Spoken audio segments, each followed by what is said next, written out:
Regarding the leasing market in the Paris region, we can notice a rise of 20% of the take-up during the first quarter 2011, reaching 613,000 square meters. During this period, we can note two very large transactions: the leasing of 80,000 square meters by Thales and the leasing of 30,000 square meters by Coface. This performance can be rather different according to the sectors. For instance, we can note a plus 10% for Paris CBD, when Paris Intramuros dropped by 12%, plus 80% for La Défense, and a strong rise for the Western Crescent. The total available supply now reaches 3.7 million square meters, rising by 4%. Here again, there are some noticeable discrepancies according to the markets.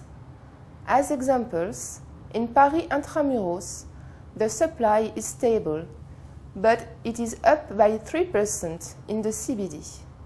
In La Défense and Southern Loop, supply is up due to the completion of large new office buildings. Regarding the financial conditions, prime rents remain stable during the first quarter, but negotiation conditions may strongly vary from one landlord to another. The leasing market in 2011 will probably be quite comparable with 2010 in terms of take-up, supply, and rents, with potential limited rise on prime rents. Regarding the investment market in the Paris region, we can note that the investment volume reached 1.3 billion euros at the end of the first quarter, showing a rise of 47% compared with the first quarter 2010.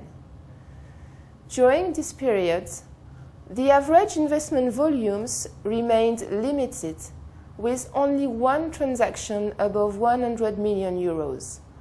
This sale, Europe Avenue, for 450 million euros, however, demonstrates that large investment products have their liquidity restored in the market. As usual, the very large majority of the funds were dedicated to offices, with a share of 88% of the total market, with retail reaching 10%. Yields remained stable, comprised in the range of 4.75 to 5.25 for prime office building located in the Paris CBD and offering a minimum of 6-year firm lease. For year 2011, the total investment volume should be in the region of 8 to 10 billion euros in the Paris region, demonstrating a good level of product supply and demand.